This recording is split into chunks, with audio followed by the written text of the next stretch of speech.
राजा रामचंद्र की जय, उमापति महादेव की जय, पवन सुत हनुमान की जय, सभापति तुलसीदास महाराज की जय हो।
प्रेम से बोलिए राजा रामचंद्र की जय।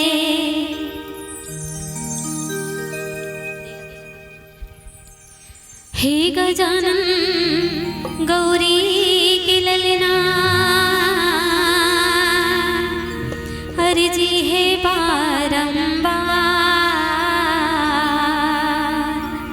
बीच सभा मां पहुँचो देवा, पारत हवा गुहार, रिद्धि सिद्धि है तोर संगमा,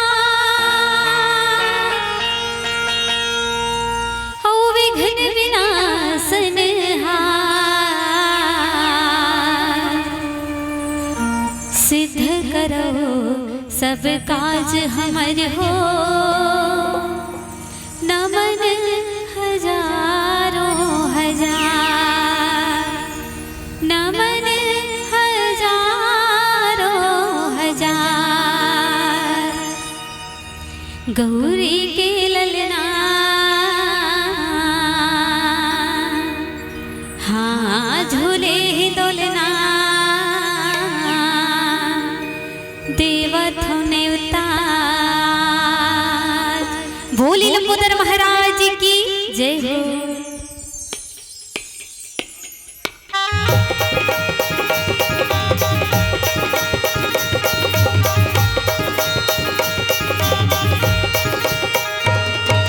जय हो।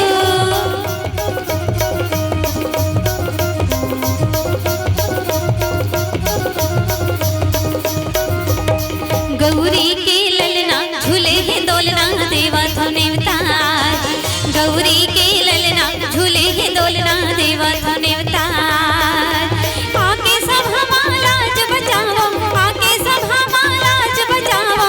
जय हो जय गणराज गौरी के ललना जय हो जय जय जय हो तो गौरी के ललना झूले हैं दोलना देवा थोने उतार।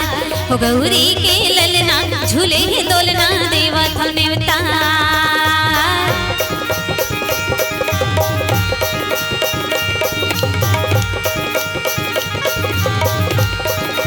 जय हो।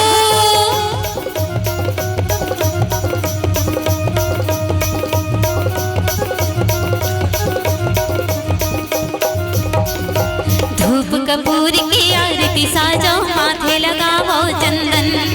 धूप कपूर की आरती साजाओ माथे लगाओ चंदन। पैया तो हर भगारत हावो घेरी बेरी कर वंदन। पैया तो हर भगारत हावो घेरी बेरी कर वंदन। तू हर छोड़ कोनो हरे विघनला, तू हर छोड़ कोनो हरे विघनला। लंबोदर महाराज गौरी के ललना जय होवे जय जय जय होवे तो गौरी के ललना झूले हैं दोलना देवा थोने उतार। हो गौरी के ललना झूले हैं दोलना देवा थोने उतार।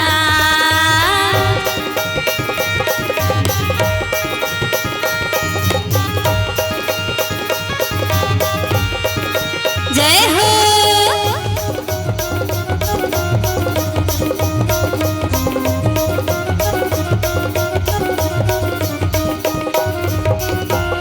माता तोरे पार्वती है पिता है शंकर भोला।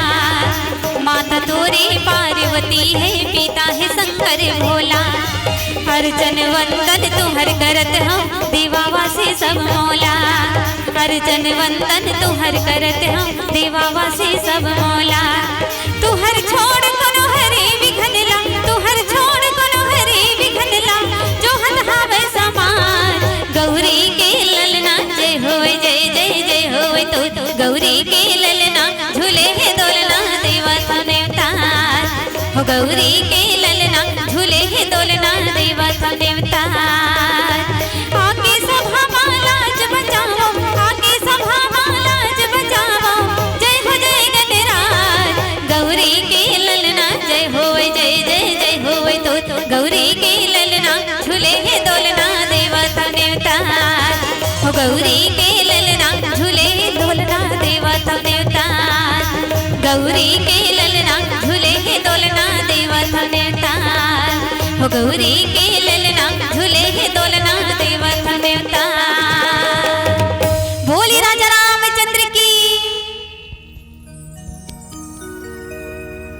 लखन सिया रामचंद्र की जय। गजाननं भूतगणादिसेवितं कपित्तजम्बूफलचारुभक्षणम् उमासुतं शोकविनाशकारकम् नमामि विघ्नेश्वरपादपङ्कजम्। श्री गुरुचरण सरोज रज निज मन मुकुर सुधार। वरणहु रघुवर विमल जसु जो दायक फल चारे। बुद्धहीन तन जानिके सुमरा पवन कुमार।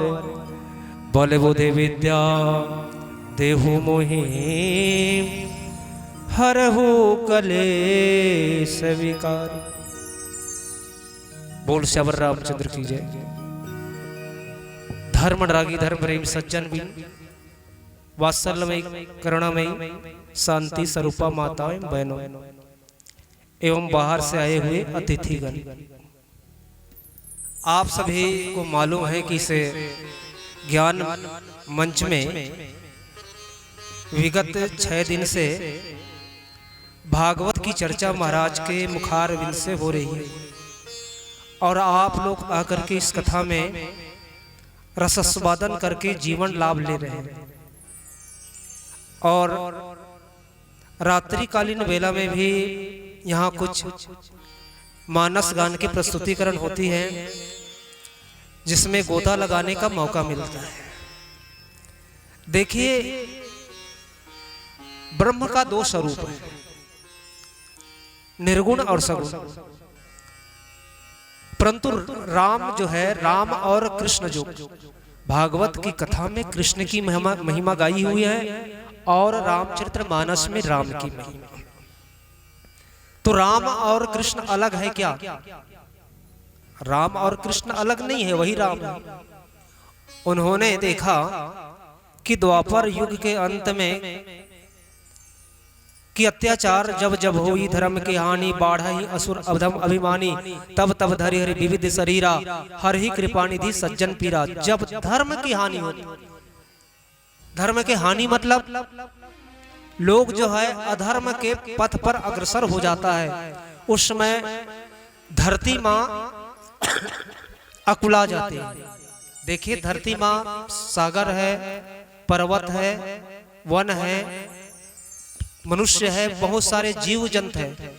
इनकी बोझ को वो सहन करने में कोई उसको परेशानी नहीं होती, परंतु परेशानी तब होती है कि एक आदमी कहीं अत्याचारी हो जाए तो फिर धरती माँ जो है, तभी तो कहा गया है कि धरती कितना वजन है, धरती से भी ज्यादा वजन जो है पाप भूमि से भारी। पाप जो है भूमि से ज्यादा वजन पाप। पाप मत करिए। तो पाप का अलग अलग स्वरूप है, बहुत सारा पाप का। लोग ये मान लेते हैं हम छोटी से झूठ बोल दे तो पाप नहीं लगेगा, जबकि हमारे शास्त्रों में वर्णित करी गई है, बताई गई है, साच बराबर तप नहीं, झूठ बराबर पाप, और जाके हृदय में साच है ताके हृदय प्रभाव। सत्य के बराबर कोई दुनिया में तपस्या नहीं है और झूठ बोलने के समान पाप नहीं है। पर आज हम देख रहे हैं लोगों बात बात में झूठ बोलते हैं। झूठ बोलने से कुछ मिलेगा नहीं, पाप लगता है। तो इसलिए जब अत्याचारी बढ़ता है उस समय भगवान को आना पड़ता है। भगवान पापी नहीं है, क्योंकि संसार में आना, इस संसार को गीता में कहते हैं दुखालय, दुख की घर है। जो भी आया है दुख की घर है और उसको दुख मिला ही मिला है। और दुख की घर में कहीं सुख की कल्पना करते हैं तो आपकी जो सोच है ये अधूरी सोच है। संसार दुख है, जन्म दुख है, युवा दुख है, अंत काले महादुख है। जन्म लेना भी दुख है। जन्म लेते समय हमारे शास्त्रों में वर्णित करी गई है कि माता कितना प्रसव के पीड़ा में तड़पती है, इनसे 100 गुना होने वाला नवजात शिशु को कष्ट होता है। विचार कीजिए। तभी तो जन्म दुख है, युवा दुख है, युवा में भी दुख है, दुनिया भर के परेशानी है, बोझ है। अंत काले महादुख है, मरणासन में जब व्यक्ति सोया रहता है, आंख की पुतली उलट जाती है और उस समय हजारों बिच्छू के बराबर वेदना, कष्ट होता है। ऐसे थोड़ी प्राण निकल जाता है कि थोड़े क्षण में प्राण निकल जाए। पर रामचरितमानस में सूत्र दिया है कि आदमी को कैसे मरना है। आए हैं सो जाएंगे राजा रंग फकीर, और एक सिंहासन चढ़ चले एक बंदी जंजीर। आने वाला जितने भी प्राणी आए हैं, कोई यहाँ अमर होके नहीं आया है। सबकी टिकट कटेगी, सबको जाना पड़ेगा अपने अपने अवधि में, अपने अपने जीवन में, क्योंकि सांस की गिनती होती है। श्वास के शास्त्रों में कहा गया है कि व्यक्ति की साल से गिनती नहीं होती, श्वास से गिनती है। और जो ही अंतिम श्वास हुई तो फिर प्राण छूटी और इस शरीर का कोई अस्तित्व तो नहीं रह जाता, इस शरीर का कोई मायने नहीं रह जाता। तभी तो कहते हैं जीवन जी है बिना देह, नदी बिना बारी, तैसे नाथ पति बिना नारी। सब चीज पूरा सलामत है, आंख बड़ा सुंदर दिख रहा है, गज तुम के समान पैर है, सब आदि आदि सब सलामत है, परंतु एक कमी है। क्या कमी? जीव नहीं है तो पूरा कमी है। तो मरने के लिए हमें तैयारी करना पड़ेगा। क्या तैयारी? कि व्यक्ति को पहले से अभ्यास बना के आने वाला व्यक्ति जाएगा तो कैसे, क्योंकि श्वास श्वास में जाप चलना चाहिए कभी भी निरंतर। गीता में यहां तक से कहते हैं, भगवान योगेश्वर कृष्ण की वाणी है, खाते पीते सोते यहां तक से त्यागते हर समय मेरे स्मरण कर, भगवान का कथन है। क्योंकि इस समय किसी का इंतजार नहीं करता कब हमारी यहाँ से जाने की बारी आ जाएगी, इसलिए समय को देखते व्यक्ति को चाहिए पहले से। लोग कहते हैं नहीं नहीं बुढ़ापा आएगी तो कर लेंगे, अभी तो जवानी। अरे जवानी की कोई गारंटी है क्या? जवानी की कोई गारंटी नहीं है कि व्यक्ति कब यहाँ से प्राण निकलेगी और यहाँ से चलना पड़ जाएगा। इसलिए हमारे शास्त्रों में जो विधि बताई है इसको व्यक्ति अपने जीवन में उतार करके निस्संदेह ईश्वर तक पहुँचता है। आइए भजन के बाद फिर चर्चा करेंगे। श्यामला रामचंद्र की जय।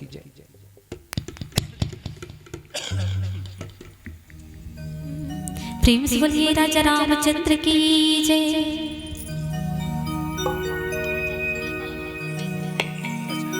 मरे ममता मरे कि मर मर जाए शरीर, आशा तृष्णा ना मरे, कह गयो दास कबीर।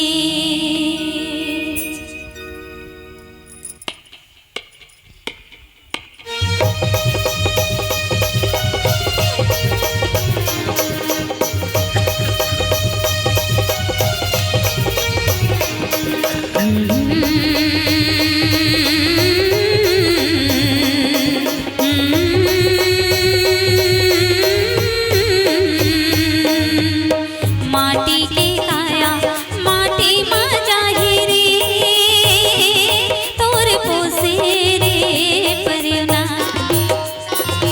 एक दिन उड़ा जाहि रे तोरे पोसे रे परिना, एक दिन उड़ा जाहि रे तोरे पोसे रे परिना।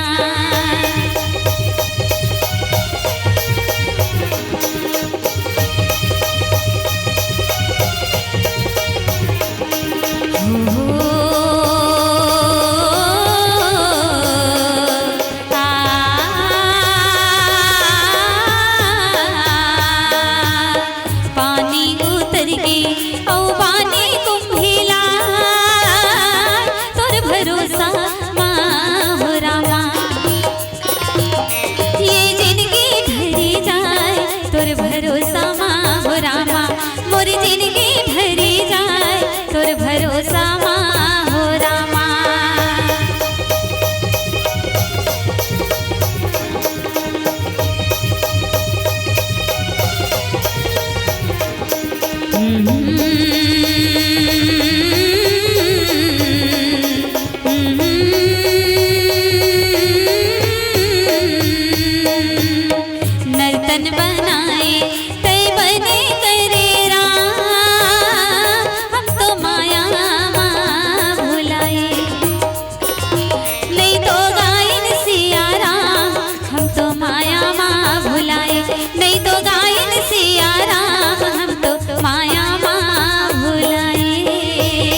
चिरैया तोर मेरे उड़ी आते रे कहूँ होते मैं चिरैया।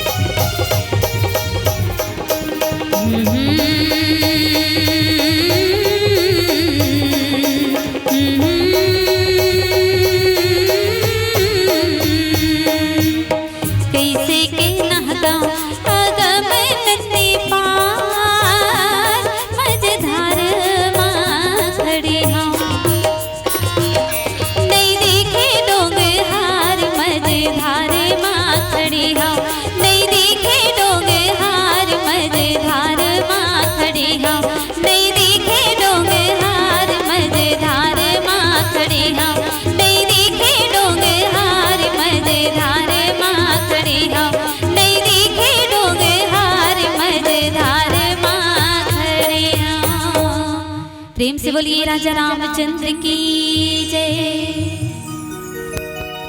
रामचरितमानस में भगवान रामचंद्र जी वन के यात्रा में लगे होते हैं, वन जाते हैं, वनवास। तो गोस्वामी तुलसीदास जी ने एक कांड का नाम ही किष्किंधा कांड रख दिया। किस के मतलब होता है बंदर, और बंदर की कांड। और बंदर की कांड में बाली और सुग्रीव दो भाई थे, बाली सुग्रीव। बाली जो है शक्तिशाली था, बलवान था। कितना बलवान था तो बोले वो रावण को हराने वाला था, कोई साधारण व्यक्ति नहीं था, साधारण बलशाली नहीं था। परंतु जिस व्यक्ति के जीवन में बल है, सब कुछ है, पर उसके जीवन में कहीं अहंकार है, ऐसे स्थिति में निश्चित उसका पतन हो जाता है। कितना बलशाली क्यों ना हो, बलवान हो, बुद्धिमान हो, विवेकवान हो, और उनके जीवन में कहीं अहंकार है। अहंकार जब व्यक्ति के जीवन में हावी होता है तो निश्चित पतन हो जाता है। उनका भाई था सुग्रीव। रामचरितमानस में सुग्रीव को भगोड़ा कहा गया, भागने वाला। सुग्रीव जीव का प्रतीक है। प्रत्येक जो जीव जो है इस योनि से उस योनि, यहां से हम अभी शरीर है, ज्यादा से ज्यादा 10 साल में इस संसार को छोड़ के जाना पड़ेगा अपने अपने समय में। यहाँ रहने वाला नहीं है ना कोई, सभी को जाना है। जब जाना है तो फिर हमको विचार करके जाना चाहिए, सोच के जाना चाहिए, बुद्धिमानी से। तो जो बाली था, ये बाली बलवान था, हालांकि भगवान को मानने वाला था, भगवान को मानता था। ऐसे बात नहीं है कि रावण जो है, रावण नहीं मानता था। रावण जो है ये मोह का प्रतीक है। पर जो बाली जो है, बाली और सुग्रीव दो भाई, दोनों भाई में कितना प्रेम था। प्रीत रहे कछु बरनी न जाए, इतना प्रेम था, इतना प्रेम था, प्रेम का वर्णन नहीं किया जा सकता, इतना प्रेम था। पर दोनों में जुदाई हो जाती है, अलग बिखराव। तो बिखराव होने का कारण क्या है? एक दिन माया नामक मायादलों का पुत्र आया और अर्धरात में ललकारा। अर्धरात में ललकारने से ये समझा कि बंदर है, और बंदर की जो आंख जो है रात्रि में दिखाई नहीं देती, यदि मैं रात में जाके ललकारूं तो फिर वो बाली नहीं आएगा। और गया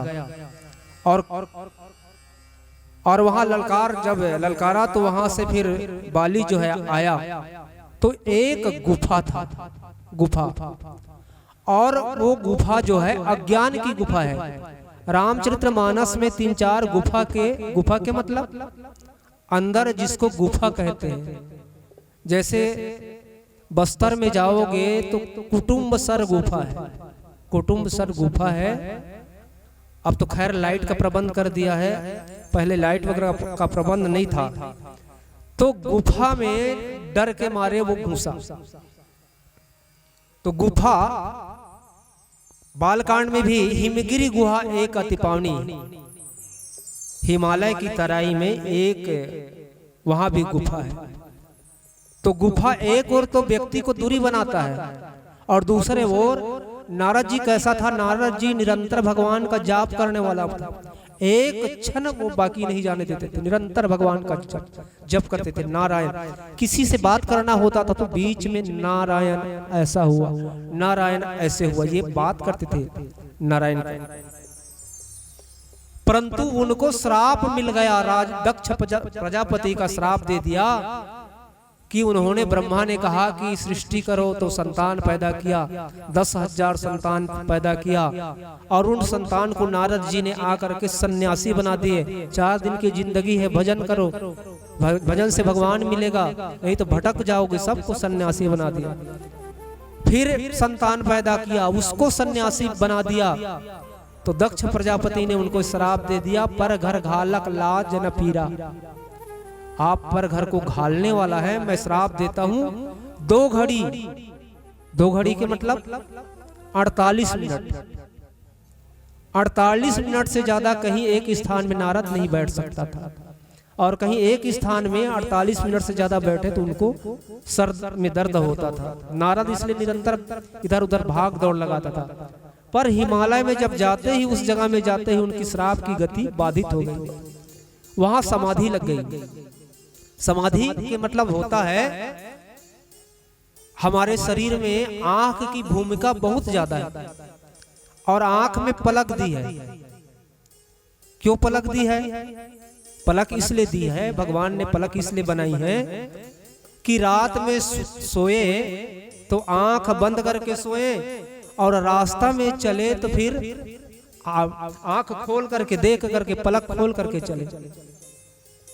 कोई आदमी कहे नहीं हम सोते हैं रात में तो फिर आंख खोल के सोते हैं, और चलते हैं तो आंख बंद करके चलते हैं, तो ऐसे बात होती नहीं कि चलना है मतलब आंख खोल के चलना है, और सोना है तो आंख बंद करके सोना है। तो समाधि के मतलब होता है अपने आप में समा जाना, समाधि, आंख बंद करके भगवान का जाप करना और भगवान में एकाकार हो जाना, ये समाधि है, समा गया। तो नारद जी वहां जाते ही, उन गुफा में जाते ही जिनको श्राप लगा था, और श्राप उनकी बाधित हो गई और भगवान के चिंतन होने लगा ये। पर आज जो बाली जो है, जब एक गुफा में जाता है तो भाई भाई में विरोध हो जाता है। उनको ये कह दिया था 1 महीना तक देखना, 1 महीना तक यही रह, मत जा, अंदर मत घुस, तू यहाँ इंतजार कर, और इसके बाद में मैं नहीं आऊं तो जान लेना बाली मारा गया। वहां गया। अब ऐसे बात नहीं, कोई गारंटी नहीं है कि मैं बलवान हूं तो मेरे से मुकाबला में कम हो, लड़ाई में कोई ऐसा बात नहीं है कि मैं ही जीत जाऊं। दोनों लड़ते रहे, लड़ते रहिए, 6 महीना बीत गए। अब बाली ने, सुग्रीव ने देखा कि नहीं बाली तो आ नहीं रहा है, और आएगा तो मेरे को मारेगा वो राक्षस, तो शिला दे करके वहां से भगे सुग्रीव। और भगते भगते भगते जब अपने गांव में गया तो वहां के नर नारी जो है बिना राजा के देखे तो उसको राजा बना दिया। अब बाली आया उस राक्षस का वध करके, और देखा राजा बने, देखे तो उनको दौड़ाया और इतना उनको भगाया, इतना भगाया। आइए भजन के बाद में फिर इसको हम विस्तार करेंगे। श्यावर रामचंद्र की जय।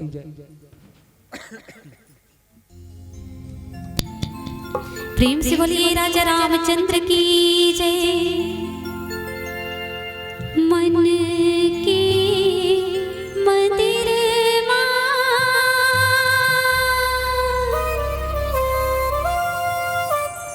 बसा लेते हैं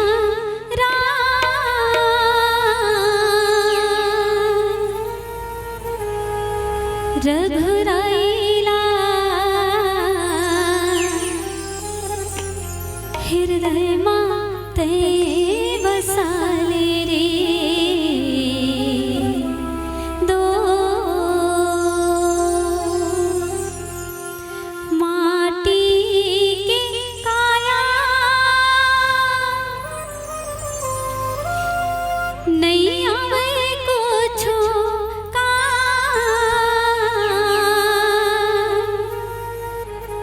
रघुराइला हृदय माते बसा ले रे दो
के डोलर तुला कैसे समझावा रे दोस्त।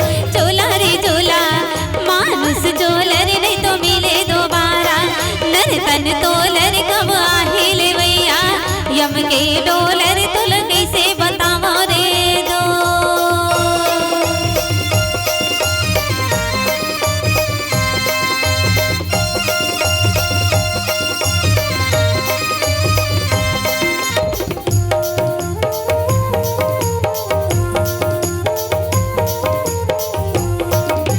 माया मजन की जुलूम लागे ना, माया मजन की जुलूम लागे ना, जब आहे तुरले भैया रे संगी कहाँ लुकावे, नारे भैया सुमार के गाना, तय सुमार के गाना ये मोरे दीदी हरी भजन ला, नारे संगी सुमार के गाना, तय सुमार के गाना ये मोरे भैया हरी भजन ला, नारे संगी सुमार के गाना। चोला रे चोला मानुस जोलर नहीं तो मिले दोबारा, नर तन तोलर कब आहे ले भैया, यम के डोलर तुल कैसे समझावा रे दोस्त।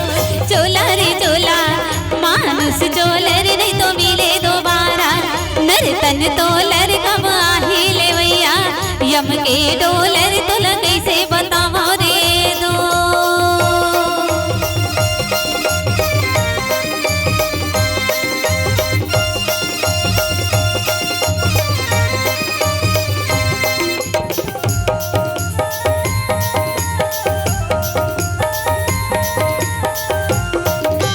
जिनकी रंगा बेझन माया रंग में,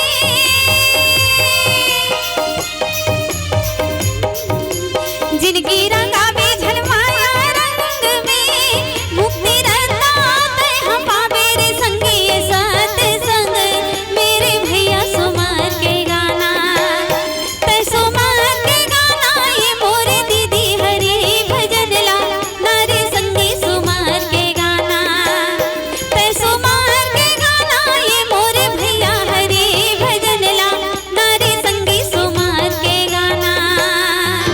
चोला रे चोला मानुस जोलर नहीं तो मिले दोबारा, नर तन तोलर कब आहे ले भैया, यम के डोलर तुला कैसे समझावा रे दोस्त। चोला रे चोला मानुस जोलर नहीं तो मिले दोबारा, नर तन तोलर कब आहे ले भैया, यम के डोलर तुला कैसे बतावा रे दोस्त। तुला कैसे समझावा रे दोस्त, तुला कैसे बतावा रे दोस्त, तुला कैसे समझावा रे दोस्त, तुला कैसे बतावा रे दोस्त, तुला कैसे समझावा रे दोस्त। प्रेम से बोलिए राजा रामचंद्र की जय।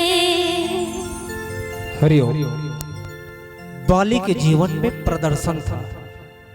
प्रदर्शन देखे, मतंग ऋषि के आश्रम में दुंदुभी नाम का राक्षस गया।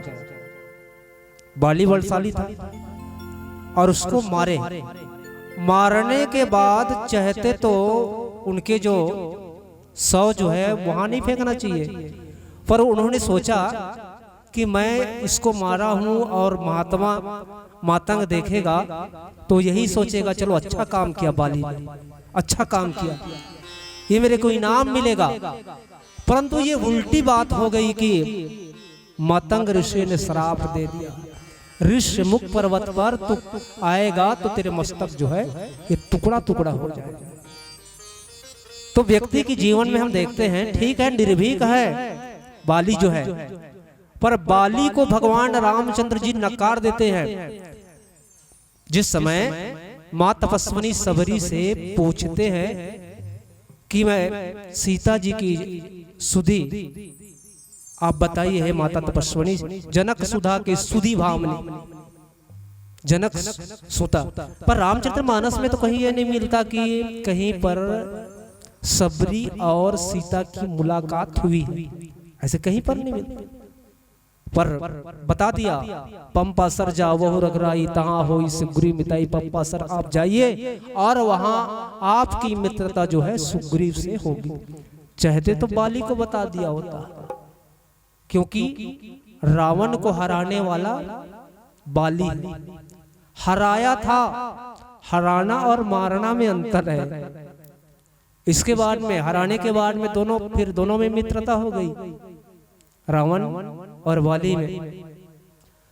तो व्यक्ति के जीवन में कहीं प्रदर्शन है। हालांकि सुग्रीव जो है भगोड़ा है, वहां से जब राजा बनाया गया, राजा बने हुए जब देखे तो फिर बाली जो है उसे राक्षस को माया दानों को मार करके जब आया तो देखा कि राजा बना बैठा है सुग्रीव, तो भागा, दौड़ाया उसको। तो कहां तक भागा? तो रामचरितमानस में बताते हैं 3 लोक में फिरे बेहाला। सुग्रीव इतना भागा तो तीनों लोक में भागा, पर कहीं उसको शांति नहीं मिली।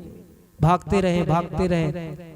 अंततः व्यक्ति अपने जीवन में कहीं भागता है, भौतिक साधन में भागता है, संसार में भागता है, तो जिंदगी में भागते ही रह जाएंगे। पर उनको पता है, सुग्रीव को, कि वो जानता है कि कहां जाने से व्यक्ति का कल्याण हो जाएगा। तो उन्होंने देखा ऋष्यमुख में गया। ऋष्यमुख सत्संग के स्थान में गया, जहां महर्षियों के द्वारा, मुनियों के द्वारा सत्संग की चर्चा होती थी।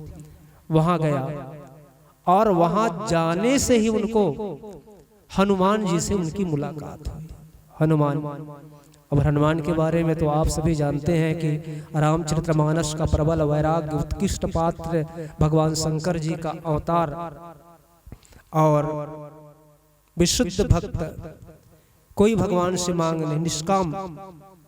भगवान राम अपने मुख से भी यह भी कहते हैं कि उनको मांगने की लिए कहा कि आप मेरे बहुत काम किया है, सीता के पता लगाए, मेरा बहुत सारा काम किया, तो मांग लो कुछ। तो भगवान से हनुमान जी ने कभी नहीं मांगा। तो भगवान राम अपने शब्द में कहते हैं, प्रति उपकार करऊं का तोरा, सन्मुख हो न सकत मन मोरा। है हनुमान जी, मैं आपका ऋणी हूँ और ऐसा आपके निकट मेरा रहने का मन नहीं करता। सचमुच कोई साहूकार के पास कर्जा है तो व्यक्ति जाने से उसके पास हिचकिचाएगा। इस तरह से भगवान जो है, त्रिलोकपति भगवान जो है, भक्त के सामने भक्त जो करते हैं उनकी बहुत बड़ी प्रशंसा करते हैं। छोटे से काम कर दे तो भगवान उनकी सेवक बन जाता है। महाभारत की कथा आती है। महाभारत की कथा में एक नाई था जिसको नंदा नाई कहते हैं।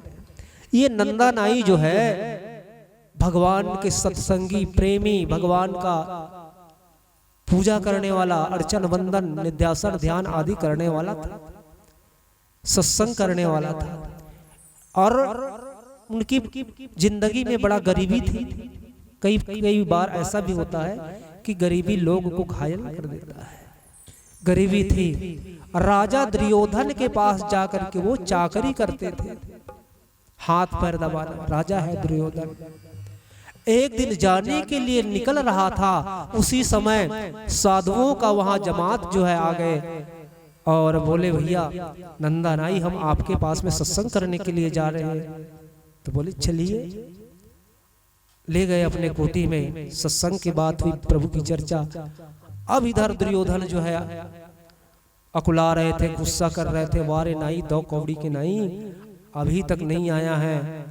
तो उस समय भगवान कितना सरल है, विचार करिए कि सोचता है आज नंदा नाई सत्संग कर रहा है, मेरी चर्चा कर रहा है, इधर दुर्योधन जो है दुष्ट, वो उसको नहीं छोड़ेगा। तो भगवान कृष्ण जो है ये नंदा नाई बन गए और नंदा नाई बन करके दुर्योधन का सेवा करी। भक्त के लिए क्या विचित्र कथा है। भगवान क्या नहीं कर देते हैं, भक्त के लिए क्या नहीं कर देते हैं। अपने ठुकराई भुला जाते हैं। जैसे आज कोई आदमी कहे कि चलिए बड़े आदमी को हमारा रथ हाँकिए, सारथी बन जाइए, तो स्वीकार नहीं करेगा। मैं सारथी बनूंगा, इतना बड़े आदमी, धनापति आदमी, पूंजीपति आदमी, सारथी बनूंगा, यही कहेगा, क्योंकि व्यक्ति को अकड़ है। पर भगवान त्रिलोक की मालिक अखिल ब्रह्मांड की स्वामी में कोई अकड़ नहीं, इतना सरल है कि भक्त जो चाहता है उनके लिए वो झुक जाता है। भक्त वत्सल है। भक्त वत्सल शब्द के बारे में हमारे शास्त्र में वर्णित करी गई है कि जो गाय जो है तभी पनहाती है जब बछड़ा दूध पीता है, तो उस समय उनकी जो प्रेम जो है ये वत्सलता वध उससे जो दूध जो है आता है और पनहा जाता है। इस प्रकार से भगवान जो है भक्त वत्सल है। भक्त चाहते हैं, जो इनकी इच्छा होती है, भक्त की मर्जी होती है, वही भगवान जो है करते हैं। आइए भजन के बाद में फिर हम और चर्चा करेंगे। श्यावर रामचंद्र की जय।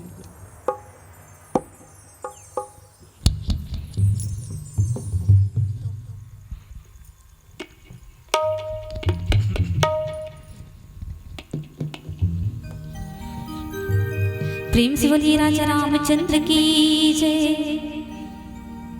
बड़ी देर होगी राम तयाए नहीं,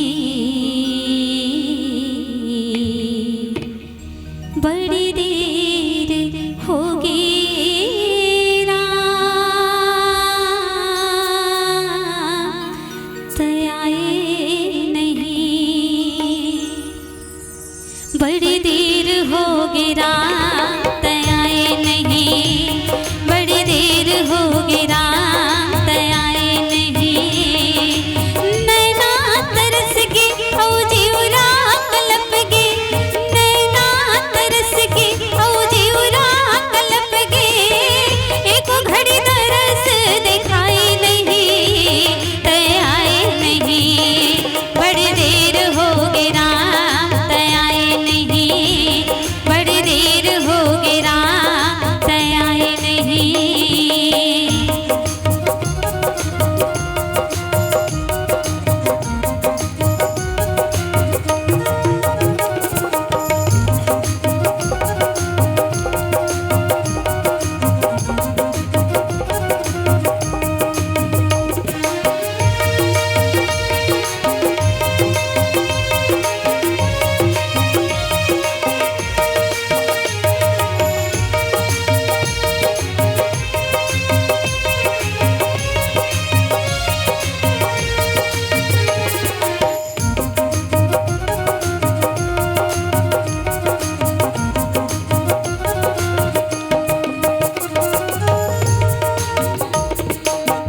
गज के पुकार सुन के विपत माता आए, जीव के जंजाल मुझके बंधन ला छोड़ाए।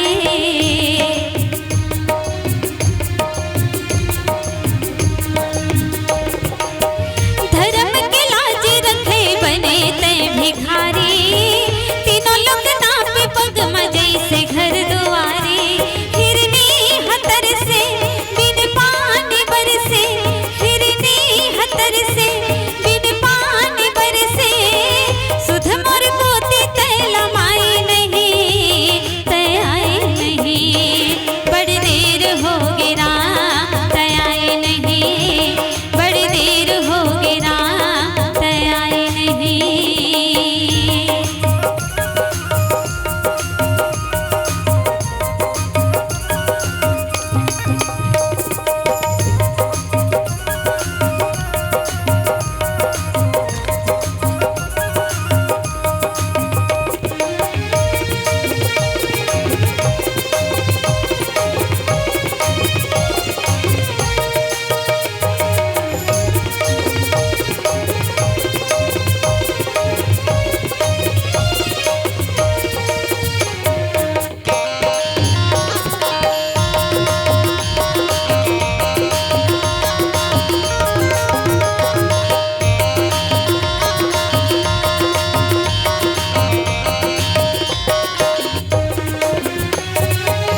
भरे दरबार मांगो हार सुन के आए, बहिन के लाज रखे चिरला बढ़ाए।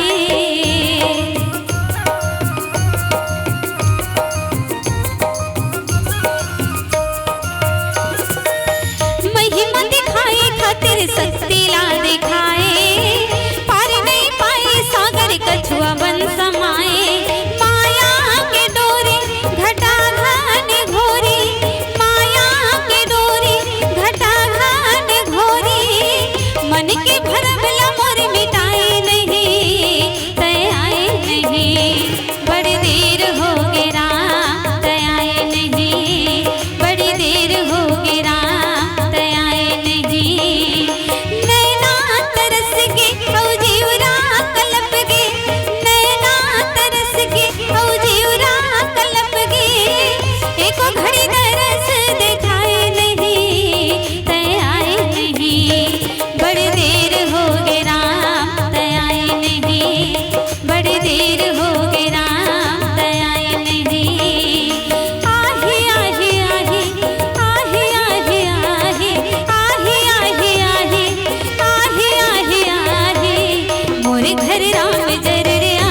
बोलिए राजा रामचंद्र की जय। हम चलिए गुरु क्यों बनाते हैं, गुरु क्यों बनाते हैं। दुनिया में सारे अपने पुरुषार्थ से कर सकते हैं, दुनिया में उपलब्धि हासिल कर सकते हैं, परंतु ईश्वर को जानने के लिए अपने पुरुषार्थ से, अपने बाहुबल से ईश्वर को समझा नहीं जा सकता। जैसे गुरु द्वारा प्रदत्त जो मंत्र जो है, पीपल का वृक्ष है, पीपल के वृक्ष के नीचे में बहुत सारा जो बीज जो है गिरता है। कभी आपने देखा है कि वहां कहीं वृक्ष उगाया हो? नहीं उगता। क्यों नहीं उगता? क्योंकि उस समय वो परिपक्व अवस्था में नहीं होता।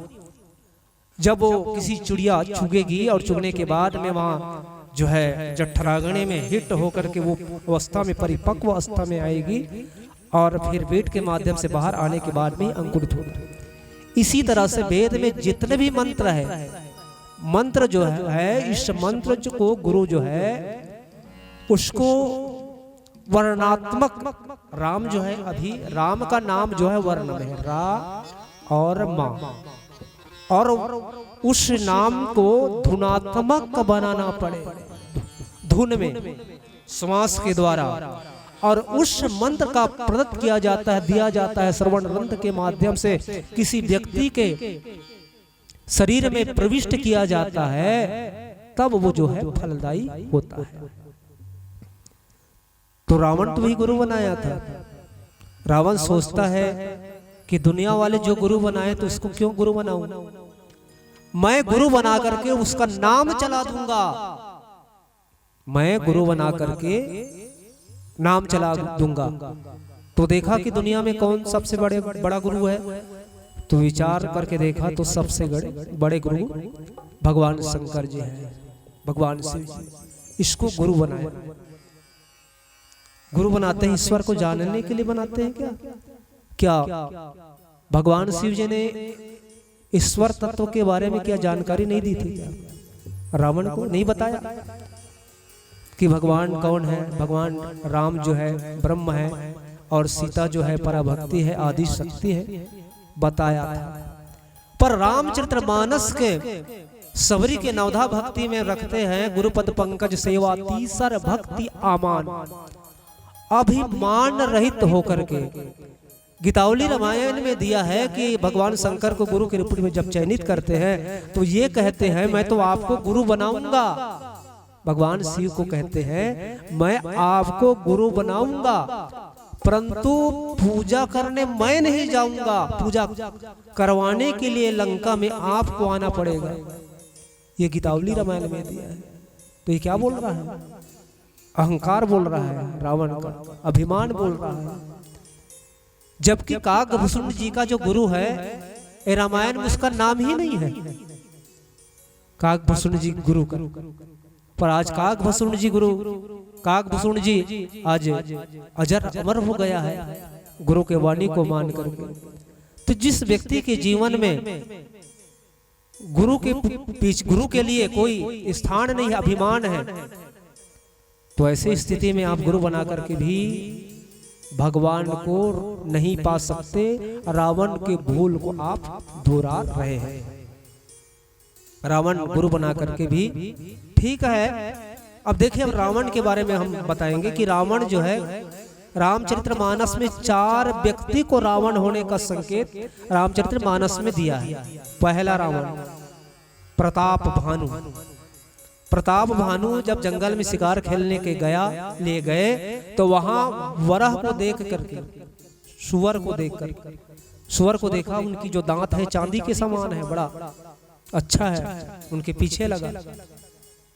पुरुषार्थ के घोड़ा में बैठा था, परंतु लोभ की सूकर से वो आगे नहीं बढ़ सकता, क्योंकि व्यक्ति के जीवन में जिमी प्रति लाभ लोभ अधिक है। जितना लाभ होगा उतना लोभ बढ़ेगा। उनसे दौड़ाया और लोभ के कारण ही जब कपटी मुनि के पास में गए तो फिर राजा था, एक कंटक राजा था वो, एक छत्रपति राजा था, पर उनके जीवन में इच्छा की कमी नहीं थी, और बनूं और बनूं।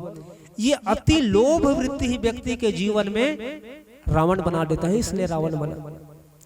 एक रावण बनने का संकेत जो है श्रृंगी और भृंगी जो है, श्रृंगी और भृंगी, ये कौन है?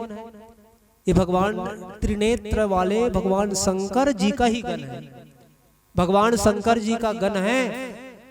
नारद जी को काम जीतने का अहंकार हुआ तो भगवान ने अपने माया में फंसा लिए। तो उस समय स्वयंवर भूमि में ये गए थे लोग, सभी लोग ने नारद जानकी न प्रणाम, सब लोगों ने और आए थे राजा लोग, नारद समझ करके प्रणाम किया, पर ये लोग उनके हंसी मजाक करने लगे, उनके दोष देखने लग गए। तो जिसकी जिंदगी में पराये दोष दर्शी है, दूसरे को दोष को देखते हैं, तो ये वृत्ति भी रावण वृत्ति है। एक रावण होने का संकेत हमारे इस श्रीमद् भागवत महापुराण में कथा आती है, आप लोगों ने सुनी होगी। जय और विजय को सनत सनंदन सनत कुमार के द्वारा श्राप दिया जाता है, जाने से रोक देते हैं। मतलब उस समय क्रोध, व्यक्ति के जीवन में क्रोध होना भी एक रावण वृत्ति है। एक रावण होने का संकेत जलंधर को कहा गया है। जलंधर, जलंधर की पत्नी बरंदा पतिव्रता थी, उनके समक्ष भगवान शंकर भी हार रहे थे। तो उस समय भगवान विष्णु ने जलंधर का वेश बना करके उसके सतीत्व को खंडन किया। कहने की तात्पर्य है अधर्म के संरक्षण में, अधर्म के संरक्षण में धर्म को लगा देना, ये वृत्ति भी रावण वृत्ति। यही तो हुआ ना महाभारत के प्रसंग में, आप सभी ने देखा है कि जितनी दर्दनाक मृत्यु जो दादा भीष्म पितामह, हालांकि इच्छा मृत्यु का उसका वरदान था, पर पूरा शरीर में तीर से विधा हुआ 36 दिन तक बाण के सैया में दादा भीष्म पितामह पड़े हुए थे। क्योंकि बलशाली तो था भीष्म पितामह को, भीष्म पितामह ने परशुराम को हराया था, परशुराम जी ने सहस्त्रबाहु अर्जुन को हराया था, और सहस्त्रबाहु अर्जुन से रावण हार गए थे। बताइए कितना बलशाली था। जब लग शस्त्र रहे कर माही, 3 लोग कोई जीते नहीं, इतना बलशाली था। भीष्म पितामह रावण को भी हरा दिया, इतना बलशाली था। पर उन्होंने अधर्म के पक्षधर होकर के उस अधर्म को हवा दे रहा था, बढ़ावा दे रहा था, इसलिए उसको ये कष्ट उठानी पड़ी थी। आइए फिर भजन के बाद चर्चा करेंगे श्यावर रामचंद्र की। प्रेम से बोलिए राजा रामचंद्र की जय।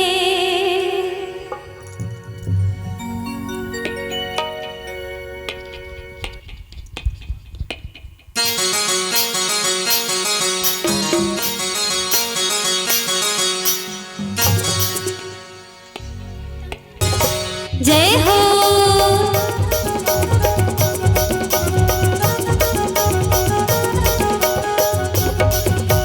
ठाढ़े मंझनिया मानस के निर्मल छा, ठाढ़े मंझनिया मानस के निर्मल छा। मोरे जम्मू जीन गाने, मोरे जम्मू जीन गाने, अब तो मैं रामा मैं लिख दूं तोरे ना, ये मोरे रामा मैं लिख दूं तोरे ना।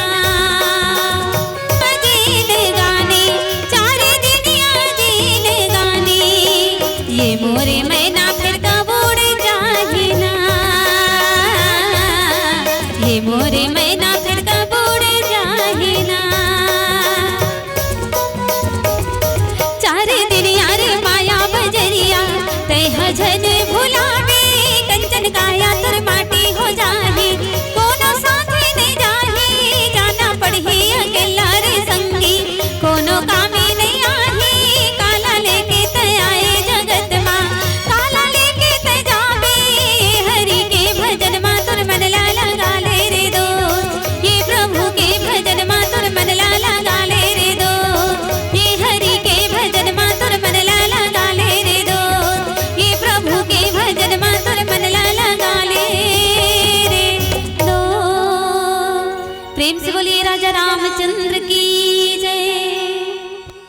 इस रामचरितमानस में बताया गया कि बाली का प्राण निकला। तो कैसे निकला? राम नाम दृढ़ प्रीत करी बाली की न तन त्याग, सुमन माल जिम कंठ ते गिरत न जाने ना। मतलब भगवान रामचंद्र जी से दृढ़ प्रेम और प्रेम करके अपने प्राण को त्याग किया। तो बाली का प्राण कैसे निकला? जैसे हाथी है, हाथी को फूल के हार पहना दे, सुमन के मतलब होता है फूल, फूल की हार पहनाने के बाद कहीं वो जो फूल के हार कहीं गिरता है, सुमन के हार कहीं गिरता है तो हाथी को एहसास नहीं होता। मतलब प्राण भी छूटा तो उसको एहसास नहीं हुआ। योगियों की जो मृत्यु जो होती है इस तरह से होती है, उसको तड़पते नहीं है। भगवान रामचंद्र जी ने बाली को अपने धाम, भगवान का धाम कहाँ है? तो गीता में बताते हैं जहां न तो सूर्य प्रकाश करता है, न जहां चंद्रमा की रोशनी जाती है, वहां मेरा परम धाम है। जिस परम धाम में जाने के बाद संसार सागर में उसको दोबारा आना नहीं पड़ता, वही मेरा परम धाम है। जब बाली जो है प्राण को त्याग किया तो लोगों व्याकुल हो गए, सब लोग व्याकुल होकर के आए। नाना विधि विलाप करी तारा, उनकी अर्धांगिनी तारा जो है विलाप करने लग गई। छूटे ही केस, यहाँ पर थोड़ा हम माताओं से निवेदन करेंगे। आज अभी हम देखते हैं वर्तमान में केस को बिखेरते हैं, केस बिखेरना नहीं चाहिए। इसका प्रमाण के सहित मैं रामचरितमानस में बोलूंगा कि सीता जी लंका में रहे बंदनी बनकर, कृष्ण तन शीस जटा एक बेनी, उन्होंने बाल को संवारी थी। बाल को बिखेरना अशुभ की निशानी है। महाभारत की प्रसंग में आता है कि द्रौपदी का केस को पकड़ के दुशासन जो है जब लाता है तो द्रौपदी ने शपथ ली कि मेरी जो केस का अपमान किया है तो मैं अशुभ भेष में रह लूंगी, और जब तक दुशासन तेरे खून से मैं बाल नहीं धोऊंगी तो बाल मैं नहीं संवारूंगी। अशुभ भेष में रह लिया, केस बिखेरना। दूसरी बात कि कैकई को जानते हैं, कोप भवन में गई, और कोप भवन में गई तो केस को बिखेर ली, केस बिखेर ली और कोप भवन में गई। और वो केस का बिखेरना जो है उनकी जिंदगी में केस को संवारने के मौका ही नहीं है। ये केस बिखेरना नहीं चाहिए। केस जो है, अभी हमने कहा ना कि सीता जो है बंदनी वर के लंका में रही, कृष्ण शीस जटा एक बेनी, बाल सवारी हुई थी, पर आज बिखेरते अशुभ भेष। रामचरितमानस में उत्तरकांड में दिया है अशुभ भेष नारी धरे, नारी जो है अशुभ भेष। और एक मानस में संकेत मिलता है कि जिस समय लड़ाई के मैदान में मेघनाथ गया और मेघनाथ के जाने के बाद में लक्ष्मण के द्वारा उनकी मृत्यु हो गई। अब उनके हाथ आया और लिख के बताया, ऑटोमेटिक केस जो बिखर गई, उनका केस बिखर, और केस बिखड़ी तो केस जो है कभी भी मंथरा कहते हैं इस रामायण में, हम सब ने शीश गुथाए हैं और तूने बाल बिखेरे हैं, और तू जो रो रही सगुन सायक, यह कैसे लक्षण तेरे, ये कैसे लक्षण बनाई है। ये कैकई कहती है किसको? मंथरा को, कि हम सब लोग बाल सवारे हैं, सवारी हुई हैं, और तू जो है बाल को बिखेर के आई है। कैकई कहती है, पर उनकी बहकावा में आकर के वो भी कोप भवन में जाना मतलब बाल बिखेरना है।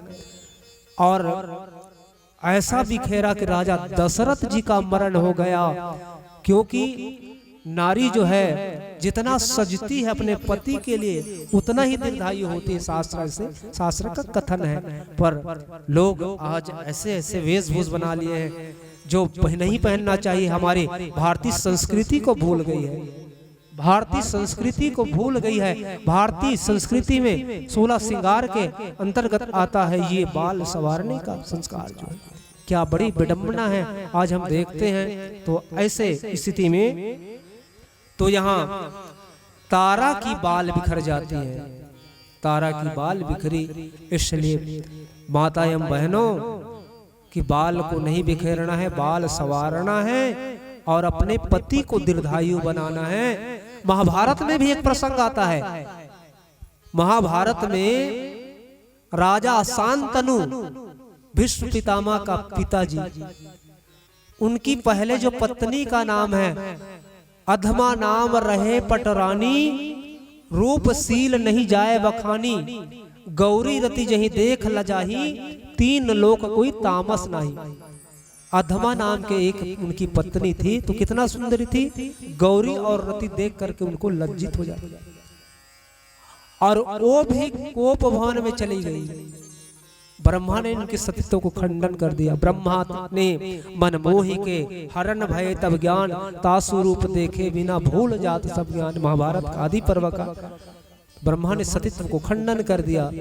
राजा को बड़ा दुख हुआ तो वो कोप भवन में चली गई और कोप भवन में जाने के बाद में अंततः उनका मरण हो गया।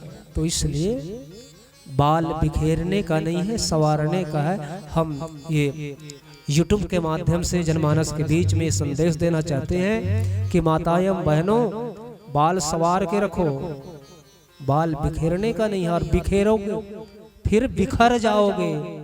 इसलिए सच्ची सुख और शांति की कामना करते हो तो बाल संवारो और बाल संवार के रखो, ये बिखेरने का नहीं है। हम शास्त्रिक सिद्धांत को लेकर के बोल रहे हैं, कोई मनगढ़ंत कहानी नहीं बोलेंगे। हमारा उद्देश्य नहीं है कि हम ऐसे अपने मर्जी से बोल दें, क्योंकि रामचरितमानस में कहते हैं जे गावही यहाँ चरित्र संहारे तई यहाँ ताल चतुर रखवाले।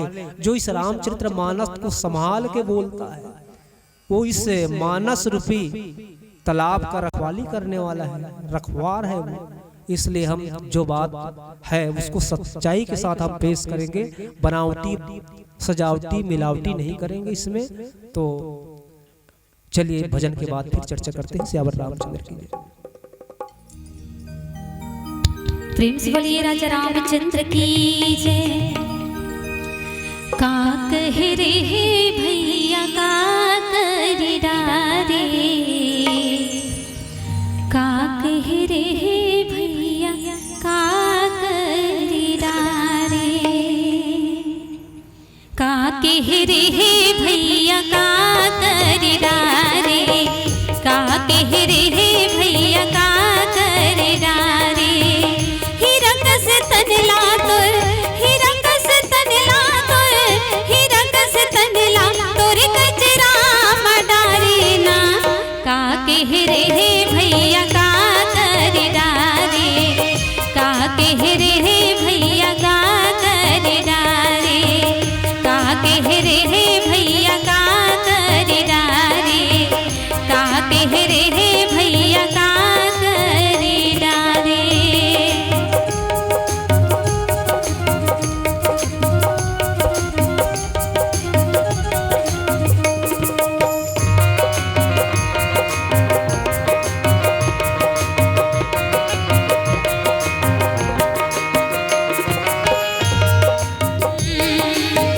जियत ले मान नहीं कखरो सिखौनाला, आहिले भैया तोला आही तब रोनागा। जियत ले मान नहीं कखरो सिखौनाला, आहिले भैया तोला आही तब रोनागा। माया के बजरिया माँ, माया के बजरिया माँ, माया के बजरिया माँ सब कुछ हारे ना। का कह रे भैया का कर डारे, का कह रे भैया का कर डारे, का कह रे भैया का कर डारे, का कह रे भैया का कर डारे।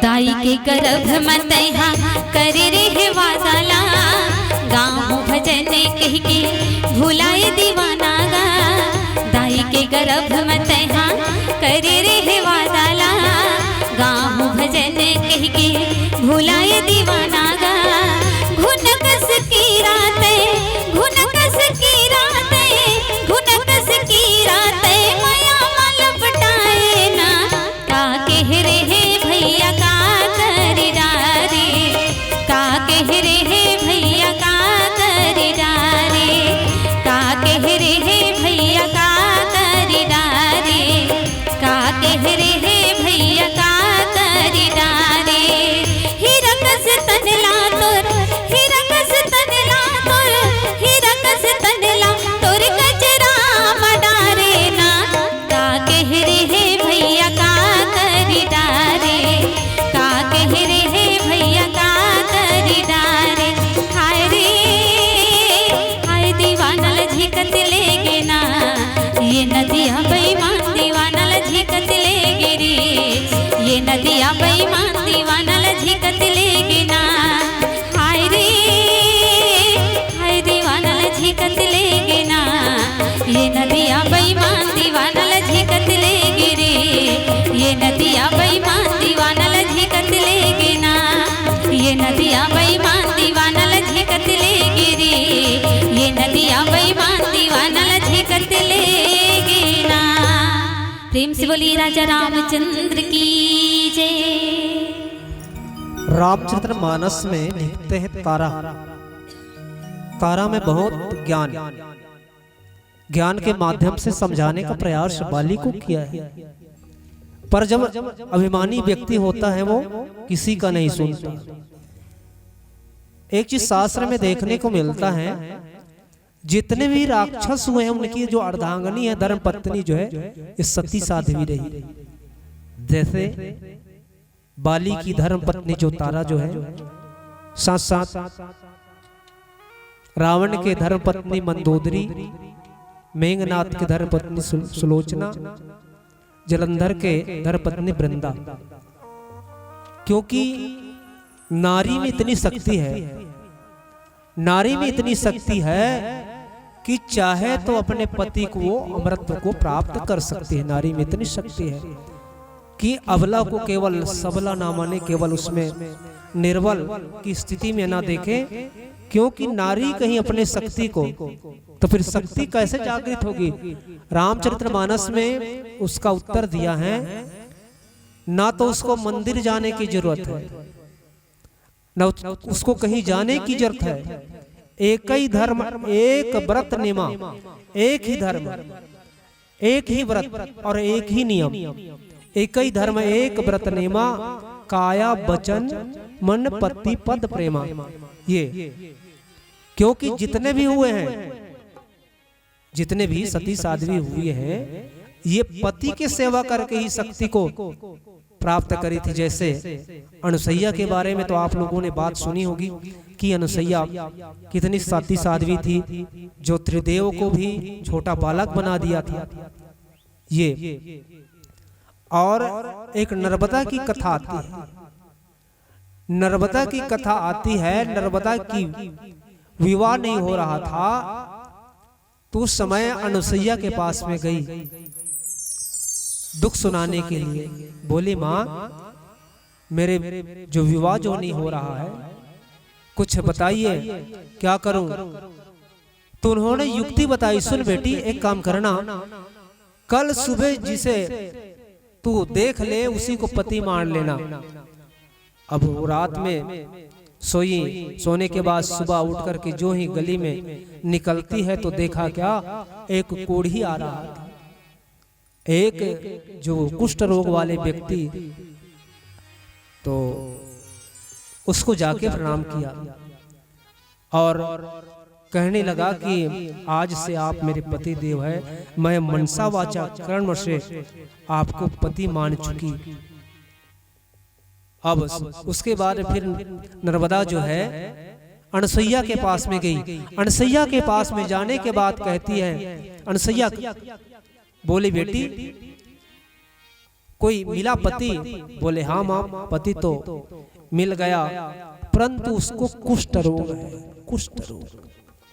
गलित कुष्ठ है, ऐसा तो घबराने की बात नहीं बेटी। एक काम कर, उस जो कुष्ठ रोग वाले तेरे पति हैं इसको सारे तीर्थ घुमा दे, और तीर्थ घुमा दे तो तेरा जो पति जो है ये जो है सही निरोगी काया हो जाएगा। ऐसे जब कहा, अब उसको फिर यात्रा में लेकर के चलने लगा, अपने पति को लेकर के नर्मदा जो है चलने लगा। और जो ही एक महात्मा के पास में गए, माडव ऋषि के पास, और उसको ठोकर लगा दी, उनके पति से ठोकर लगी तो उनको श्राप दे दिया कि जा तेरे पति जो है कल सूर्य उदय होगा तो फिर तेरे पति की मृत्यु हो जाएगी, श्राप दे दिया। अब नर्मदा बड़ा दिक्कत में आ गई। भगवान अपने पति की साधना के भक्ति से सूर्य नारायण को रोक दी। सूर्य नारायण उदय नहीं हो रहा था, पूरा दुनिया में खलबली मच गई, सूर्य उदय नहीं हो रहा है। तो सब लोगों ने, सब देवताओं मिल करके फिर अनुसैया के पास में आए और कहा कि तेरी जो शिष्या जो है ये सूर्य को उदय होने से रोक दिया है, उसको जाके मनाइए। तो इसके बाद फिर अनुसैया नर्मदा के पास में आई और कहने लगे, बेटी सूर्य जो है इसको उदय होने दे, सूर्य भगवान जो है ये सारे सृष्टि के क्रम को संवारती है। तो बोले, माँ मेरे पति की मृत्यु होगी। नहीं नहीं नहीं होगी। तो जो ही सूर्य उदय हुआ तो उनकी पति की मृत्यु हो गई। तो उस समय सभी देवताओं ने आकर के उसको वरदान दिया और सती के प्रभाव से फिर जो उनके पति जो है, जो गलित कुष्ठ जो रोग था वो सही हो गया।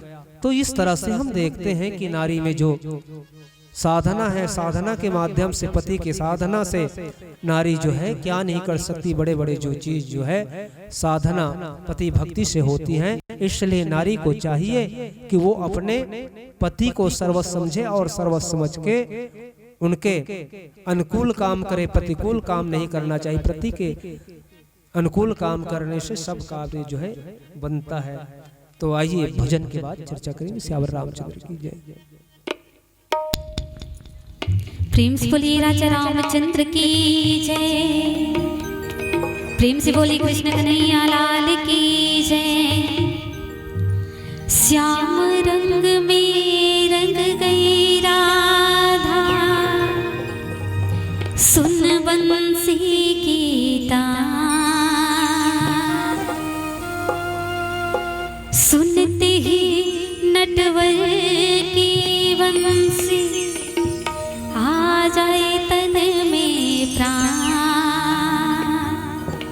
हो मेरा सुध बिसराती है, मेरा चैन चुराती है, श्याम तेरी बंसी पागल कर जाती है, श्याम तेरी मुरली पागल कर जाती है। हो मेरा सुध बिसराती है, मेरा चैन चुराती है, हो मेरा सुध बिसराती है, मेरा चैन चुराती है, श्याम तेरी बंसी पागल कर जाती है, श्याम तेरी मुरली पागल कर जाती है। मोहना हो सुन मोहना, सावरे हो सुन सावरे।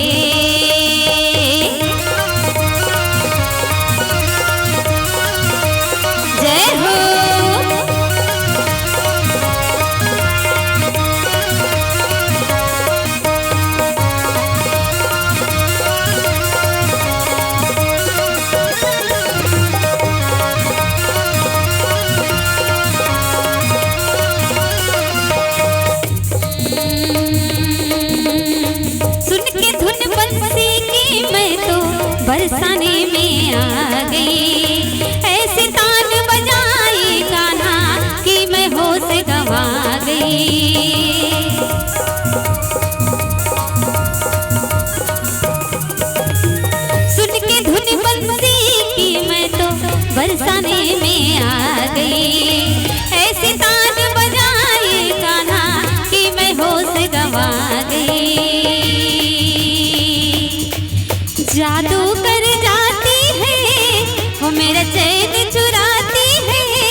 जादू कर जाती है, मेरा चैन चुराती है, श्याम तेरी मुरली पागल कर जाती है, श्याम तेरी बंसी पागल कर जाती है।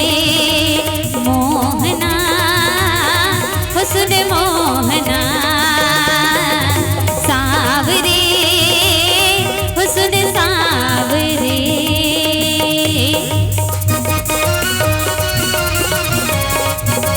श्री राधे।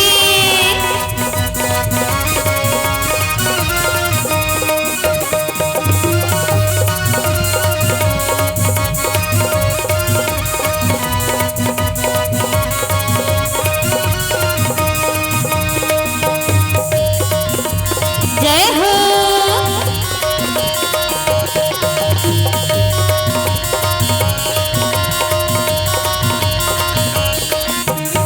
मोर मुकुट कजरारे नैना, सुंदर से मुख का क्या कहना, माथे पर तेरे लट घुंघराले, चाल मटकती है मतवारे।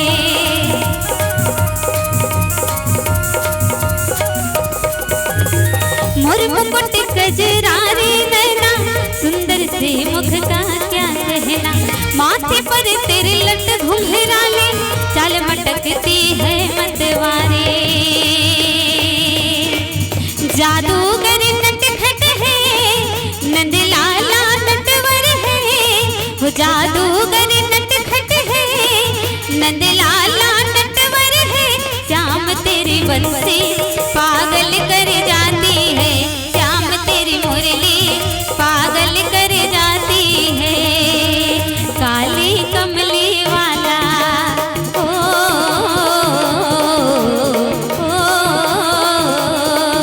अरे काली कमली वाला मेरा यार है, हाँ काली कमली वाला मेरा यार है। मेरे मन का मोहन तू दिलदार है, ओ मेरे मन का मोहन तू दिलदार है। तू मेरा यार है, मेरा सरकार है, तू मेरा यार है, मेरा सरकार है। काले कमली वाला मेरा यार है, काली कमली वाला मेरा यार है। मेरे मन का मोहन तू दिलदार है, ओ मेरे मन का मोहन तू दिलदार है। राधे राधे।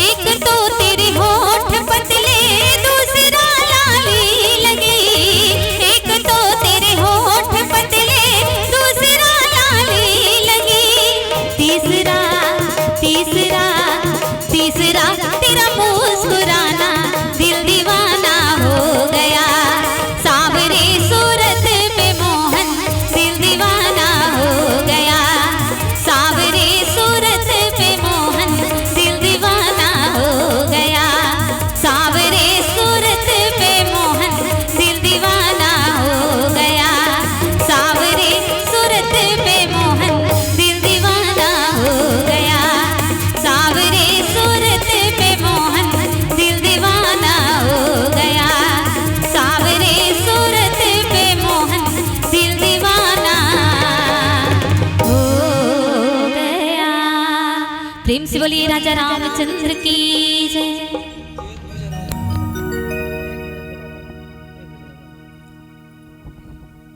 एक भजन के बाद आरती होगी, क्योंकि रात्रिकालीन बेला जो है निरंतर जो है महाराज जी की कथा हो रही है और सब जो है कथा का रस ले रहे हैं। और रात्रि किसी चीज में अति का वर्जित है, क्योंकि रात्रि जो है प्राकृतिक जो है हमें सोने के लिए बनाई, और उसको हम नहीं मानेंगे, खिलवाड़ करेंगे प्राकृतिक का, तो फिर वो तो हमारे ऊपर बरसेगी ही बरसेगी। इसलिए प्राकृतिक से खिलवाड़ नहीं होना चाहिए। तो लीजिए एक भजन के बाद फिर आरती।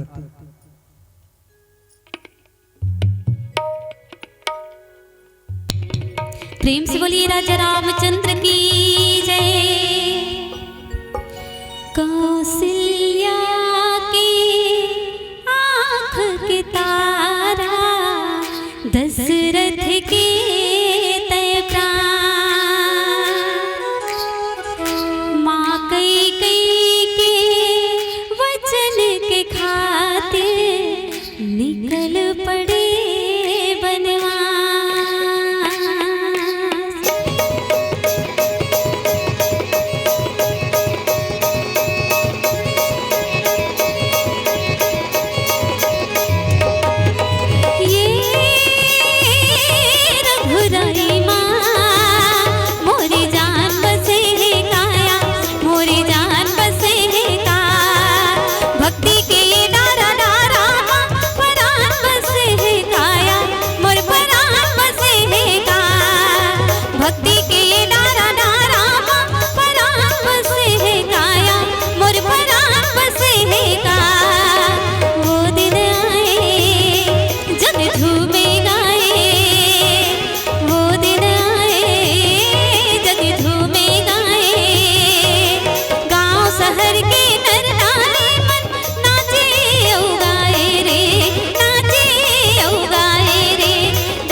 राम सिया कसबानी।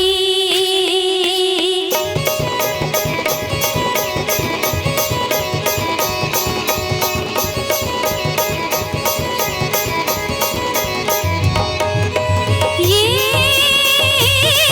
बिन पानी के हिलोर ले है काया, हिलोर ले है का तन मन में राम बसा के भक्ति जोर ले है काया, भक्ति जोर ले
कर सिंगार बसे है का भक्ति के डारा डारा माँ परान बसे है काया मोर परान बसे है का भक्ति के डारा डारा माँ परान बसे है काया मोर परान बसे है का वो दिन आए जग झूमे गाए वो दिन आए जग झूमे गाए गाँव शहर के नर नारी मन नाचे उगाए रे नाचे उगाए रे गाँव शहर के नर नारी मन नाचे उगाए रे नाचे उगाए रे।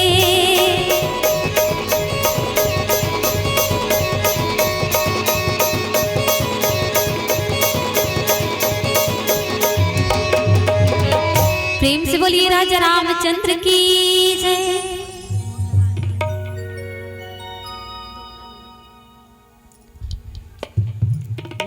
ये रामा तोरे आरती मंगल मैं दिन रात गावत हूँ ना ये प्रभु तोरे आरती मंगल मैं दिन रात गावत हूँ ना ये रामा तोरे आरती मंगल मैं दिन रात गावत हूँ ना ये प्रभु तोरे आरती मंगल मैं दिन रात गावत हूँ ना सुत उठ के तोरे नाम लेवा सुत उठ के तोरे नाम लेवा नाम लेके रति हमें सोथो ना ये रामा तोरे आरती मंगल मैं दिन रात गावत हूँ ना ये प्रभु तोरे आरती मंगल मैं दिन रात गावत हूँ ना।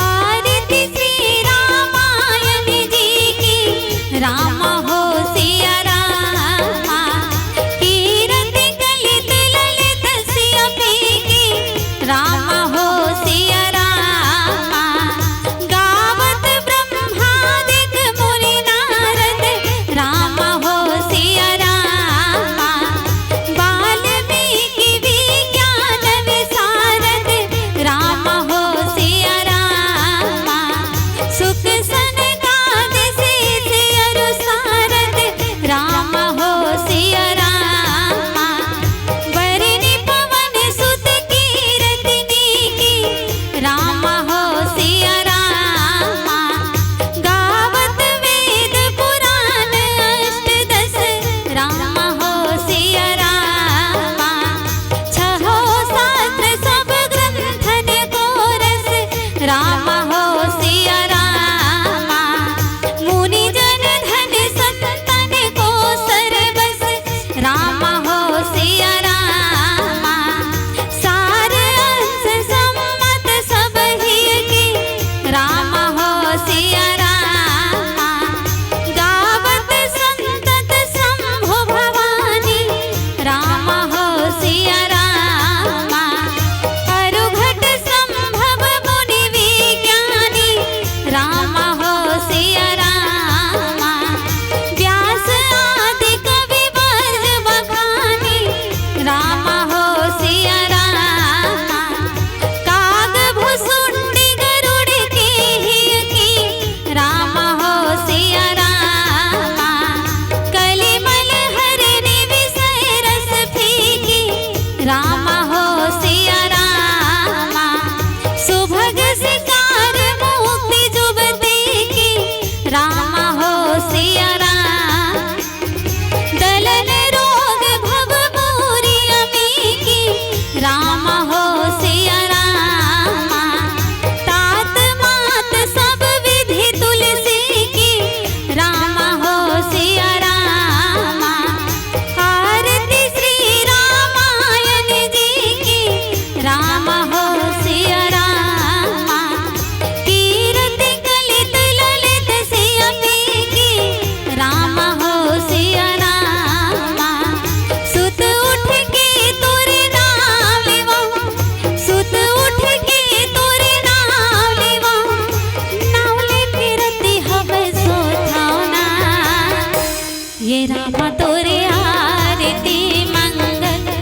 मैं दिन रात गावत हूँ ना, ये प्रभु तोरे आरती मंगल।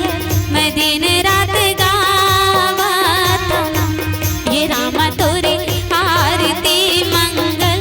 मैं दिन रात गावत हूँ ना, ये प्रभु तोरे आरती मंगल। मैं दिन रात गावत हूँ ना। बोले राजा रामचंद्र की जय। कर्पूर्ण गौरम करुणावतारम संसार सारम भुजेन्द्रहारम सदा वसंतम हृदयारविंदे भवं भवानी सहितं नमामि। त्वमेव माता च पिता त्वमेव, त्वमेव बन्धु च सखा त्वमेव, त्वमेव विद्या द्रविणं त्वमेव, त्वमेव सर्वं मम देवदेव। श्रीकृष्ण गोविन्द हरे मुरारी, हे नाथ नारायण वासुदेवा। श्रीकृष्ण गोविन्द हरे मुरारी, हे नाथ नारायण वासुदेवा।